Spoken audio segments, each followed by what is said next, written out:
sound? What does it say? Uh-oh. Sounds like it's rattling. Oh, man. Let's let it rattle a little bit. Woo. There we go, man. Where's the production team at? Makeup, hair, cake, water. What do we got? All right. Hey, what's going on, everybody? Welcome to another fantastic episode of the Restoration Revival Show. My name is Chris Stewart. This is my amazing co-host. Her name is Marissa. Hello, everybody. Good to see you again. Oh, man. Here we are. Episode 12, man. I'll tell you, if you're just tuning in, you've missed 12 weeks of beautiful, harmonious, emotional, and spiritual healing. We're talking about the sermons are on Sunday morning. The salvation is on Sunday night. That's what time it is. Welcome to our last episode. Oh, the final healing. It's the final healing. Is that a song? It is now. Oh. That's right. It was the final countdown. Now it's the final healing. Because we love metal on this show too, man. Don't think we don't. That's what's going down, man. We love music. We love metal. We love everything about salvation and healing. Last show. Sure. Marissa, let's talk about it, man. Okay, well, there's lots to talk about. I mean, there's lots to talk about, right? Like, oh my gosh, man, like, I don't think we ever run out of things to talk about. I mean, today we're talking about, like, we'll just go through like what we're talking about. Today we're going to talk about spiritual fitness, right? I'm going to have Marissa start off with some spiritual fitness. We're kind of going to do a review. We're doing a review. And then also we're going to do, kind of like some cool stuff for the holidays as well, since, we're going into the holidays. We actually planned this specifically to end right before the holidays because we wanted to have the show complete so you guys would have all these tools to take into the holidays as well. This has been a great experience, oh my gosh. Marissa. This whole... I think so.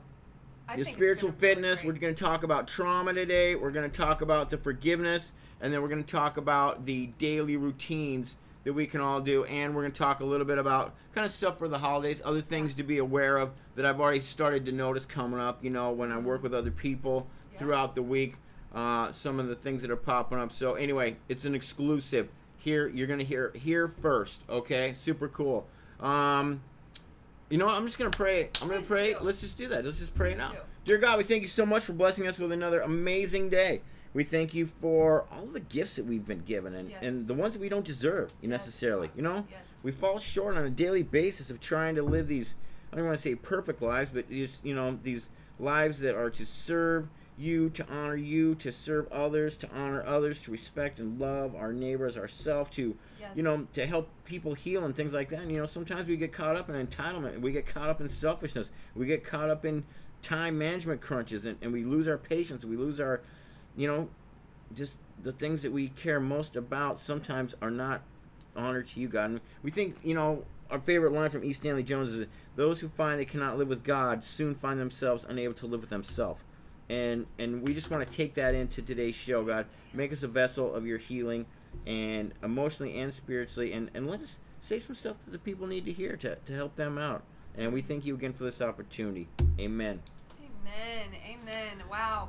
It has been a journey, y'all, and I don't know about you, Chris, but I just want to say that I have enjoyed this so much. I've just really enjoyed, number one, the dynamic that we have. I get to hear all about your stories, get to see things through your eyes, get to chew on things, and bounce things back and forth off each other. That's been just really great. So thank you for letting me be a part of that. Absolutely. And, a lot of people, I don't think, Marissa, a lot of people don't realize all the work it takes to go into the show. It's not, we just don't, it's like, we actually... Thank you for those who've forgiven us and stuck through our technical We have had, so many, you know what I mean?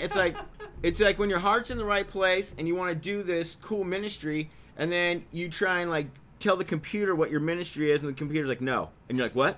No, let's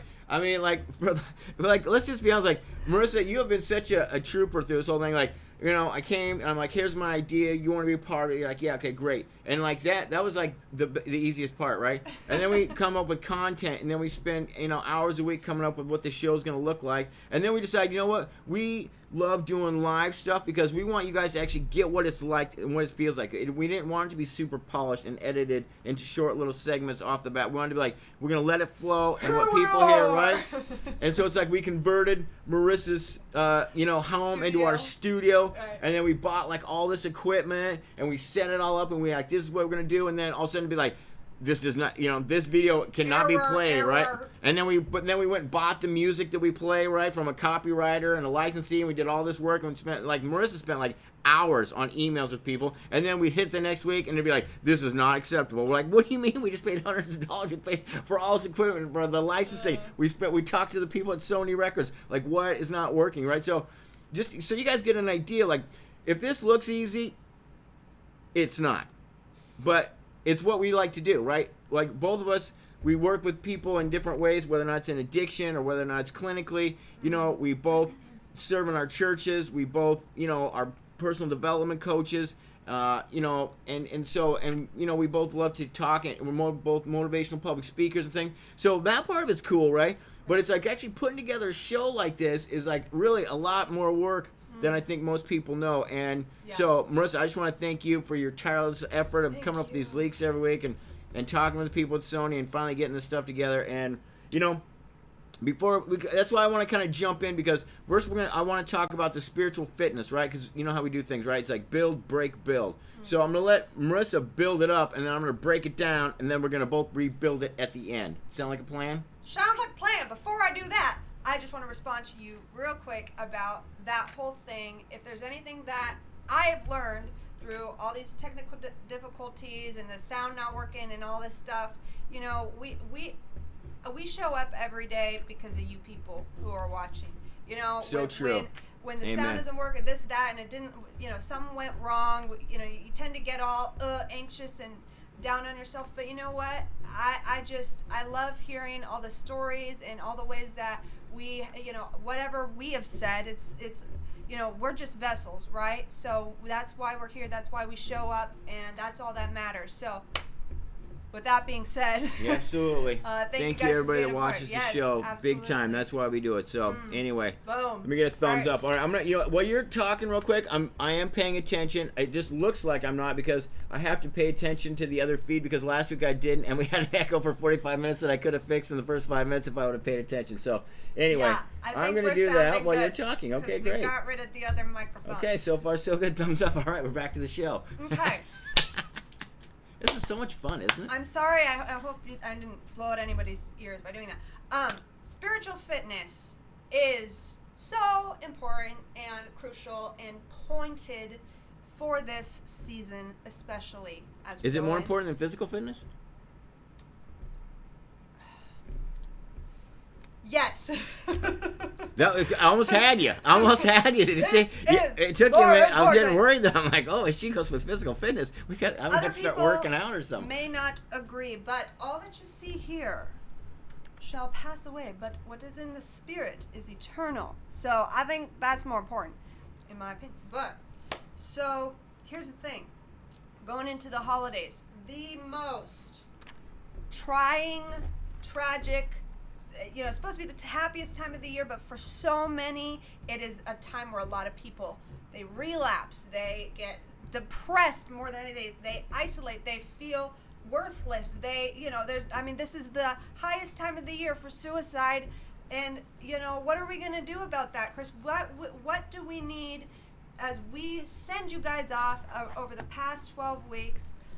Spiritual fitness is what I hope to leave with you guys, because for me, let me tell you, spiritual fitness is so, so important to me, because when I am not spiritually fit, I get stretched thin. When I am not spiritually fit, because here's the thing, I love helping people. I am a counselor in nature and also by profession, but that is what I do. And when I'm not spiritually fit, I will find myself resentful. I will find myself confused. I will find myself drifting away from what I know to be the truth. I will find my mind telling me crazy things. And that is what is a result. When that happens, let me tell you, there is something missing in the recipe of spiritual fitness.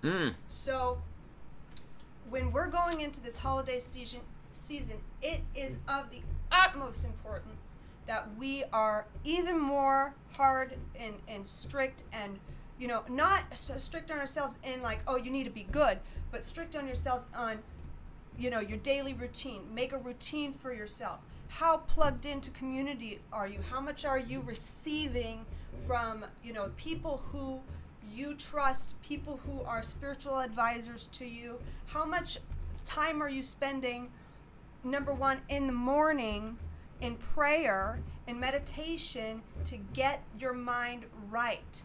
How fervently are you seeking God? Okay? Because if you draw near to him, he will draw near to you. That is promise. And I know for myself, when I'm not seeking God with all of my being, I get pretty messed up. So, that pretty much just encompasses everything. And as I was saying too, I'm a natural helper. I'm a natural counselor. I want to help people. I know that there's lots of people out there that are watching that want to help people too. And if you're not spiritually fit, if you're not adding all the ingredients to that fitness of the spirit, you will get burned out, you will get resentful, and you will not be able to sustain helping people. So that's why we're on this earth. True. We're on this earth to help people. So we got to get spiritually fit.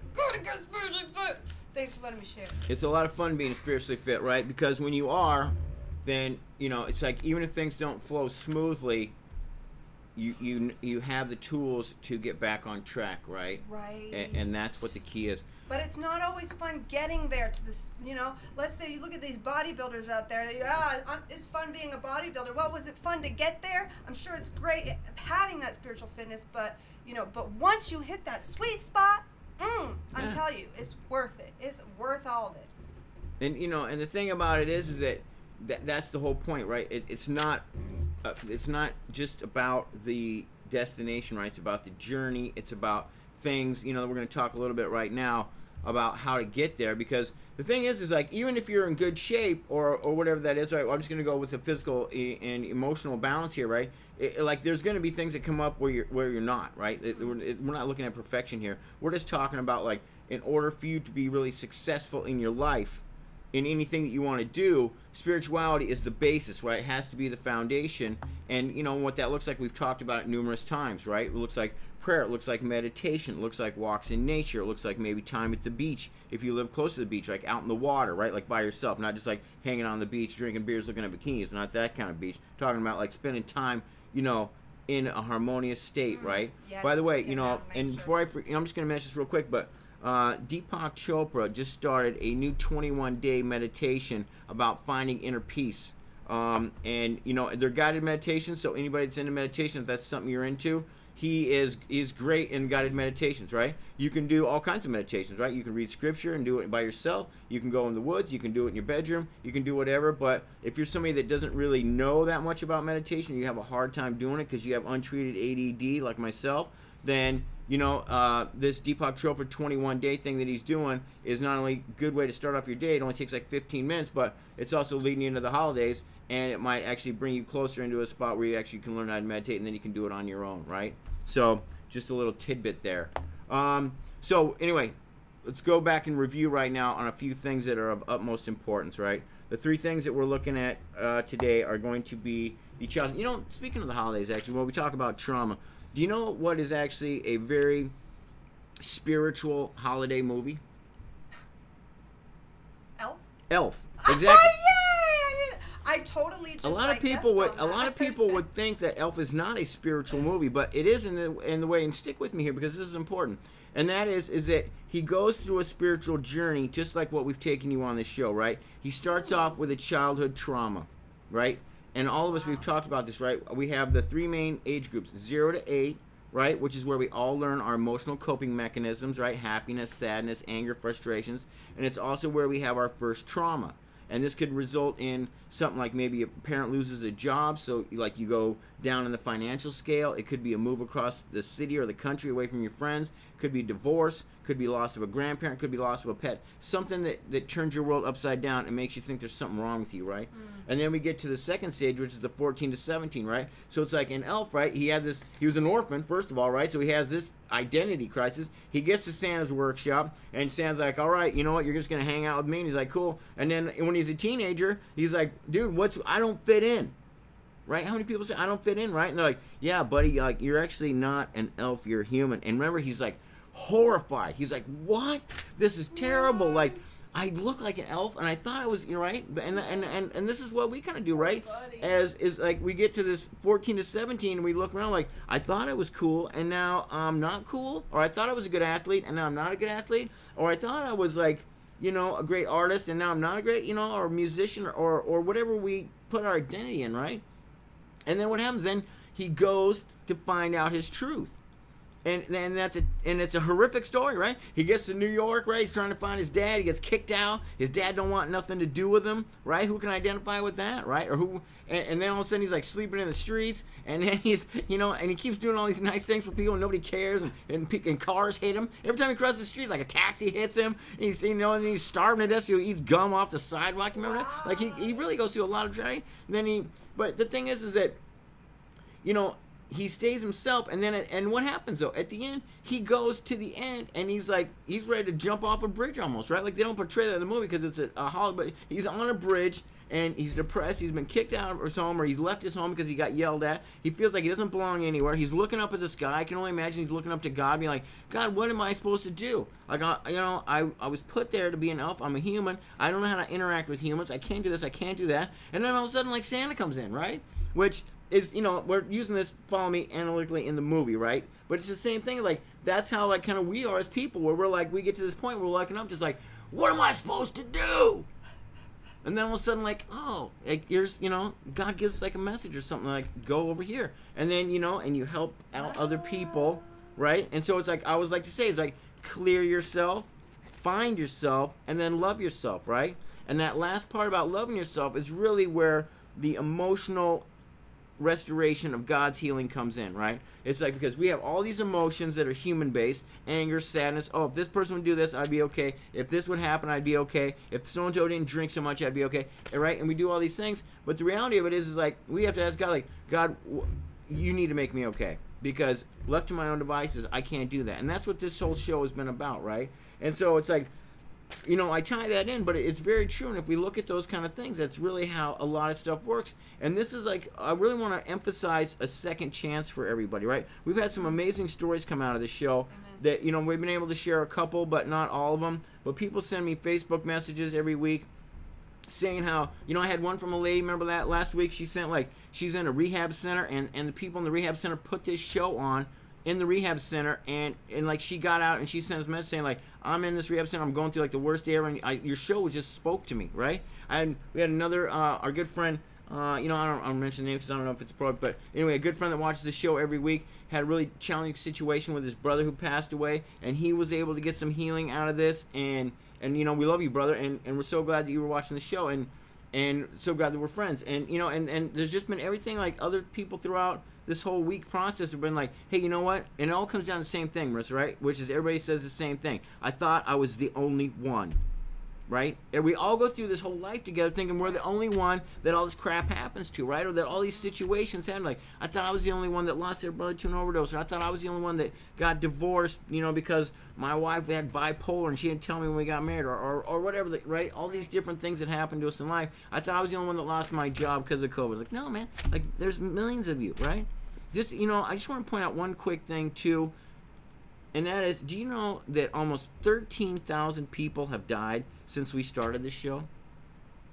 Just of opiate overdose, right? Like, because this is my business, right? So I'm involved in this business. And between 13 to 15,000 people have actually, and I understand a lot of people have died from COVID, too. I'm not taking anything away from that. But I'm talking about from a spiritual and emotional. COVID was man-made. It's like, it's warfare, all right? I'm just going to call it what it is, right? It's not, it's a human disaster that was intentionally put here to wreck people, okay? That's just what the truth is. Opiates are dealt with emotional pain, right?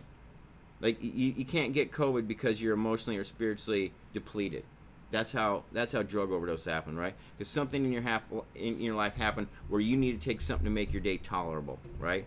And the thing that you take kills you, right? And these are just like from fentanyl and opioid. This doesn't even include any of the drunk driving accidents, any of the, you know, tons of other kind of overdoses that happen on a daily basis, right? This is strictly just based on what I call the painkiller disease, right? Which is where you have so much internal pain that the thing you use to kill it, and it doesn't kill it, it kills you instead, right? So anyway, as we kind of wrap this up or whatever, and we look at that, I want to go back to what we were talking about before with Marissa and talk about the forgiveness episode, because the parent-child forgiveness is so key, because most of us don't even get that, right? I was lucky that I got it, right. But my dad was 70, right? And then he died like a year afterwards. And so like we never really had a chance to heal we healed the relationship anger, but we never really healed the relationship. Like we never hung out together and did like, you know, any father-son things or did anything that was like what I hoped we had, you know, able to do my entire life. We were never able to, right? So there was that part, but then we were also, you know, we had Marissa and her father here on the show a couple weeks ago, and we got to see that amazing healing aspect from both sides, which was, you know, probably definitely one of the highlights of the show. You know, and so Marissa, take us through kind of like what your experience was of the forgiveness part, looking at, you know, something where you had this dad that was like unemotionally available. You were doing this. You moved on with your life. You know, you kind of got your own spiritual healing, right? And we heard that story. But what's it going to be like this year moving into the holidays with your dad? Let me answer your first question first. You know, I just want to encourage anybody out there who grew up with, whether it was an abusive parent or a negligent parent. Sure. And you still are feeling, whether it's just you're in the sadness phase or in the anger phase. 5 stages of grief, right? Right. Whatever phase of grief that you're in, it's a process. That's what the phases of grief are. Yeah. And it was a process for me. I could go into all the reasons why, you know, I had a difficult time forgiving him. I think if you watch the episode, you can imagine, you know, I was probably the first person in my family, among my mother and my sibling, to forgive him. I don't know where they're at with that still today, stuck in that process. But I just want to encourage you to just take that next step, whatever that is, whether that's prayer. I think prayer is a huge, huge help in starting that process, because if I never would have forgiven my dad, I never would have probably ever moved back in with him. And I might have moved back in with him, but I never would have been able to let God minister to him through me in the way that I did. So and I think that it's important too, Marissa, not to cut you off, but to point out real quick while we're on that hot point, that this also affects your relationship with men.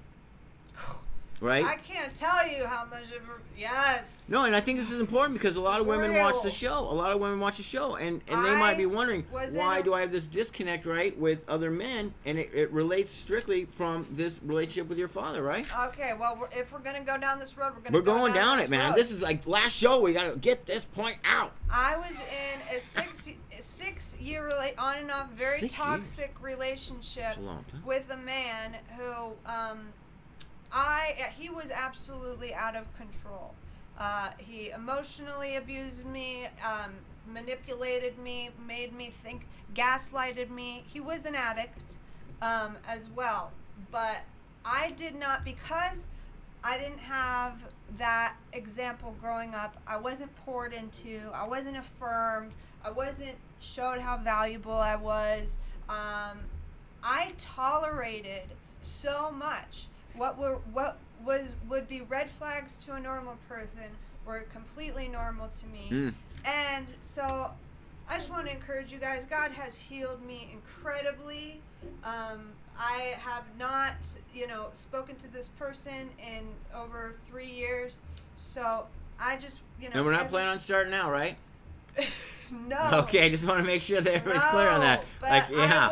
I would tell myself for 6 years over and over, that it was okay and maybe they'll change and, all that junk. And it took me each month, away. I learned something new. I learned, oh my gosh, why did I let that happen? Seeing the red flags over and over. So, I can definitely say God has done an incredible healing, incredible work in me. But, that does not have to be your fate if you've had an abusive parent or a negligent parent, because you are I didn't know how valuable I was. I didn't know how that I didn't deserve that type of treatment, and that I was making those choices as a result of my upbringing. So it's so the interesting part. I brought that up, and I'll share this real quick. I was working with someone this week, and they had very similar challenges, right? They get in these relationships with men that they're horrific, and they even know it, right? And they're like, I don't know why I keep doing this, right? And so it's like we started going through all the work that that I do with them, it's like, and it came back to one thing of like where when she was 8 years old, her parents had lost a job, or her father had lost a job, and they had to move from like a nice part of town to like a not good part of town. And in that new part of town, she got beat up a lot because there was a lot of like, tougher people that lived in the neighborhood. And it was like, she's Caucasian, but the neighborhood she moved to was predominantly not Caucasian. So there was like a big racial thing going on there and this and that. And so her entire identity was been based on beaten up by people, and it was okay.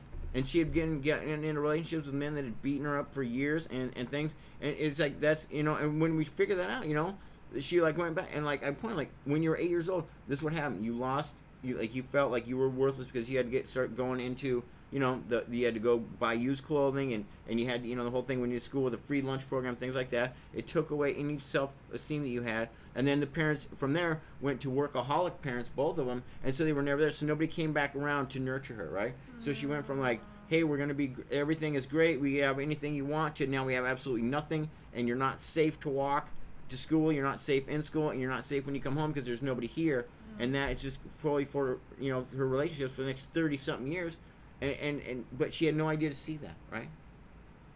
And so that's another reason why we really, why we wanted to do this show for the last 12 weeks, is because I don't know how, I know there are literally hundreds of thousands of people out there with a similar story as her, and this is why we're bringing all this to the forefront, right? Because we want you guys to at least have some semblance of what that looks like, right?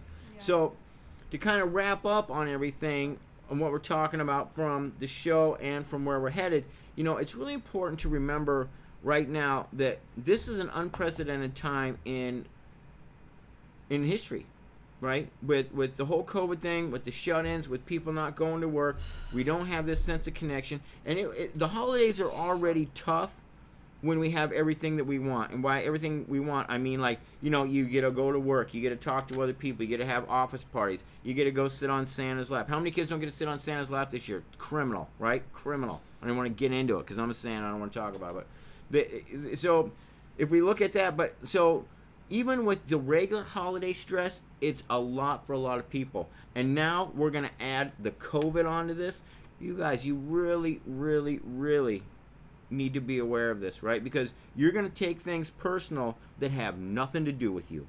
I can promise you that, right? People are going to be on edge this year regardless, right? It's like people are drinking more because they're holed up inside their house and they're bored, they're lonely, they're tired, you know what I mean? And so you're going to have, that is going to increase. If any of you deal with people that drink a lot already, these people are going to be hammered nonstop because they have nowhere to go, and it's not about driving anywhere. They don't have to watch themselves. There's no accountability. They can sit in their house and do this. The same with people that are using drugs, right? Anybody that like was already kind of borderline, I can guarantee you with the shut-in, they are not borderline anymore. They are out of control, right? And I know it's because I see it every day in my business, right?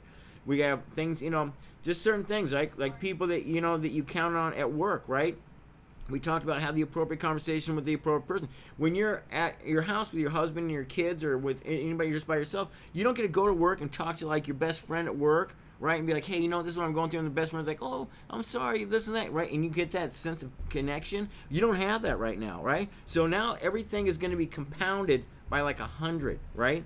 So the reason why I bring this up is because this is why we wanted to bring all this stuff to you before the holidays, because you can't take everything that's going to happen to you in this holiday season as a normal thing, right? You have to take a step back and be like, is this actually true or is it not true? Do I need to separate myself from this person or this situation for my own sanity? These are the things, right? In a spiritual and emotional restored world, these are the things that we want you to really focus on, right? It's like we talk about the morning routine, right? Getting up, praying, meditating. I crank Amazing Grace by the Dropkick Murphys, right? Everybody knows that. I do certain things every morning to make sure that I have this structure, and I make sure that, you know, I'm filled up with the Spirit before I leave, because, you know, especially in my business, man, like I'm dealing with trauma 10 hours a day, 6 days a week, and 8 hours on 7th day, right? Like there's always something going on, right? And so I have to maintain that. But even if that's not your business, right? Even if just being a dad is your business, there's going to be a lot extra this year, right? Because kids are going to be asking, why don't we get to do this? Why don't behind to really adapt to that, right? Like the key word for this holiday season is just adapt, right? It's not about joy, fulfillment, all those things we hope will come with it. But really, you know, I'm really almost begging you to be really adaptable this year in dealing with any of this stuff, especially if you work with children, right? Like I work with a lot of kids, and I'll tell you, man, it's like putting on a Superman cape was already to be expected. Now I got to put on a Superman cape and carry some spinach. Do you know what I'm saying? Like it's ridiculous. Like Superman and Popeye. I don't even know what that means, but. And a Bible, like I got like spinach and a Bible and a Superman cape on, and it's still not enough. I'm like, what am I supposed to do now, right? It's like these kids are driving me nuts. I love them, but seriously, bless your heart. But everybody, you know, that's the real deal, right? That's where we need you guys to really step up. Is be that person, right? That can actually not only just help other people, but just adapt. Remember, sometimes the best thing you can do for somebody is nothing. The best thing you can do for people sometimes is nothing, right? Because it's like they have their own thing where they need to go through and grow, and if you always try and fix other people's problems, it never gives them the chance to, one, be empowered to solve their own problems, or two, get the fulfillment that comes from solving their own problems. I'm not saying that, you know, you want to let somebody starve to death or anything like that, but I'm just talking about you know who I'm talking about, right? The people in your family or your friends or your neighbors that are constantly complaining, if this was right, if this was this, if this didn't happen, if this didn't happen. You know what? Distance yourself from people like that. You don't do yourself any good, and you definitely don't do them any good by always being the shoulder to cry on. You know what I mean? That's not how behaviors change. It's not how people heal. Because if they rely on you, that means they're not relying on God.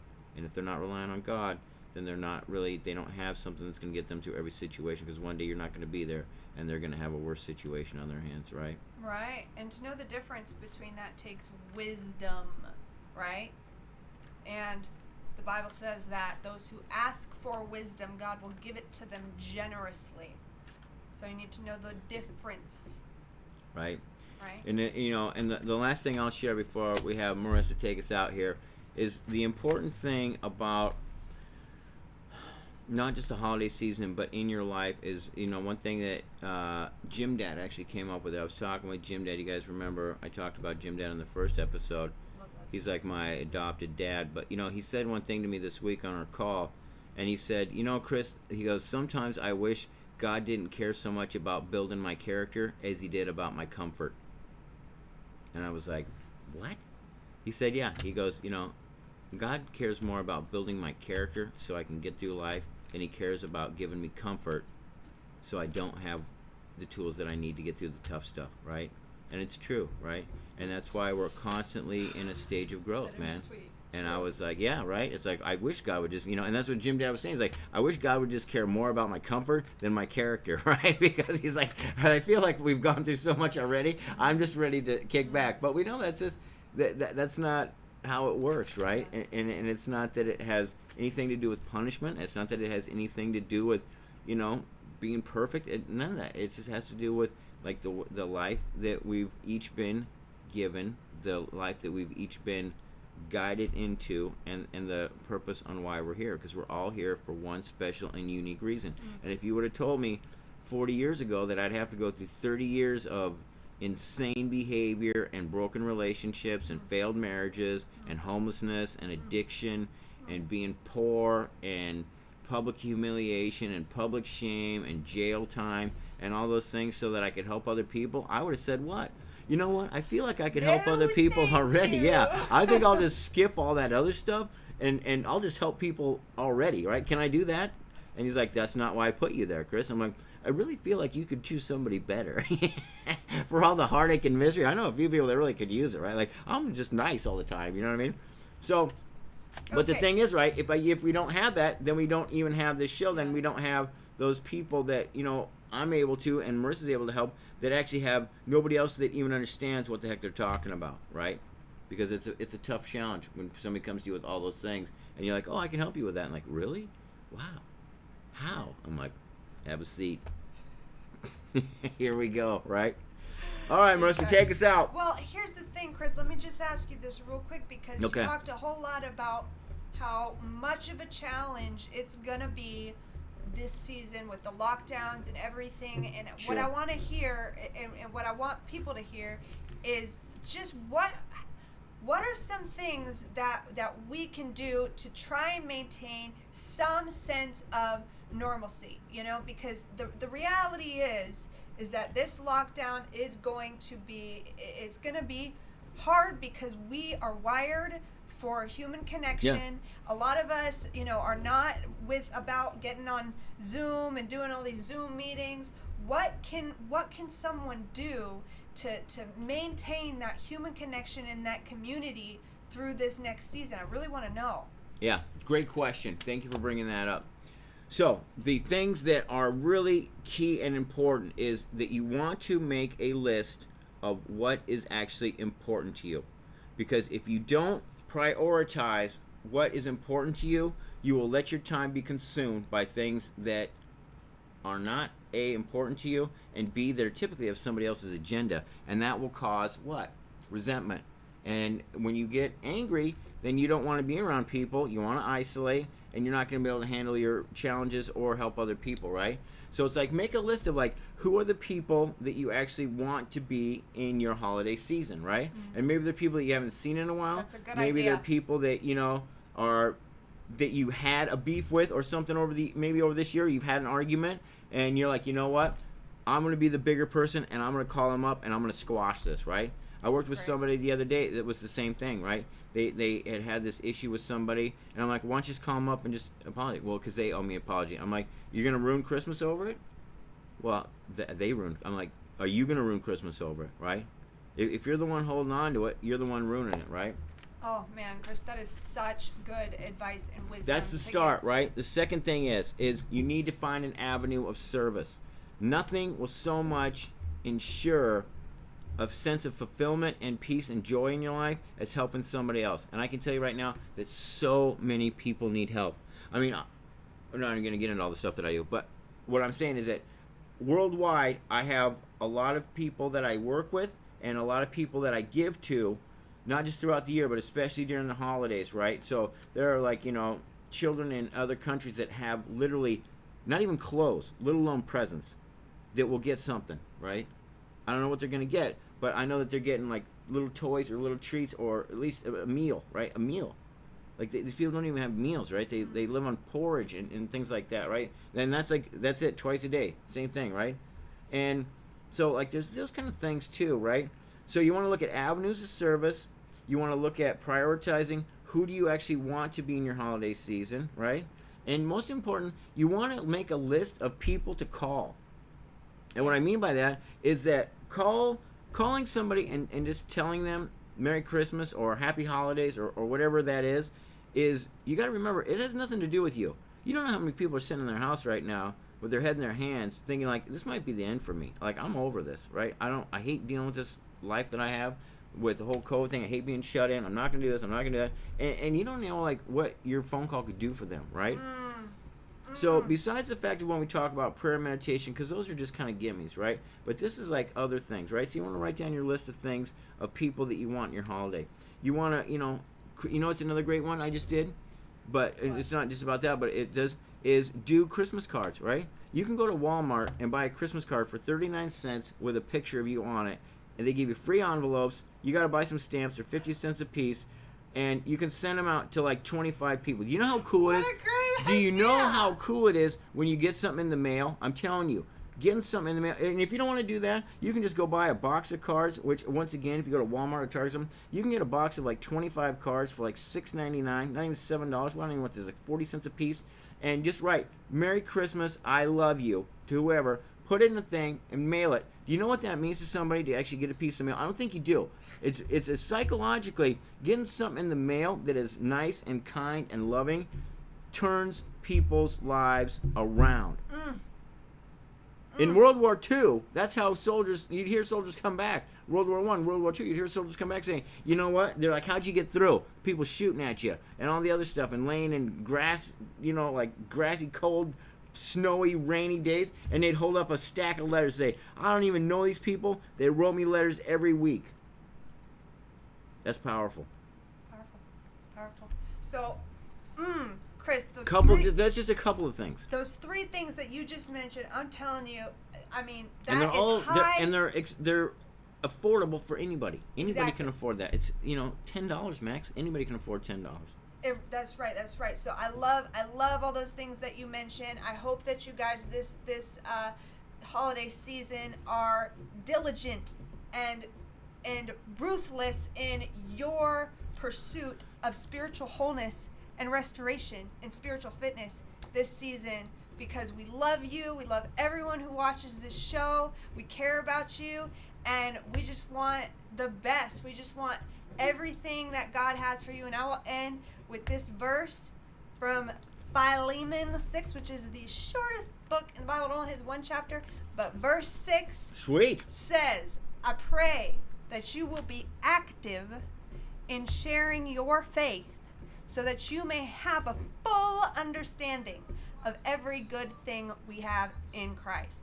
So what that means right there is from the Word of God, which tells us that if we are active in sharing our faith, in the 12th step, in giving away what we have, we will have a full understanding of every good thing available to us that God wants for us to. So come on now, Philemon 6 it. Philemon, that's what we say, my church. Philemon 6 it. Is that what we say? Yeah, that's what we say. All right, I like it though. You know what I mean? get Let's out receive the good things, right? Because that's it. Receive the good, give the good. That's how it works, right? All right. You know what? That's all the time we got. Wow! It's the end of the Restoration Revival Show. This is what it's gonna be. This is what it's gonna be. You know what? Oh, Don't man. forget to go back, watch all the other episodes. They Yes. are all beneficial. We worked really hard for you guys. We appreciate each and every single one of you being on here. We love you guys. We hope you have an amazing holiday. We hope that you have an amazing life. We are always here. If you guys ever want to send us a message through the messenger and through the all the social media stuff that you know where we're at. Anyway, easy to get a hold of. Always here for you. Marissa, thank you so much. You're amazing. It has been a pleasure. Absolutely. Right here. All right. Okay. Are we done? That's it. This is the sound of trombones rattling. Let's let them rattle. That's it.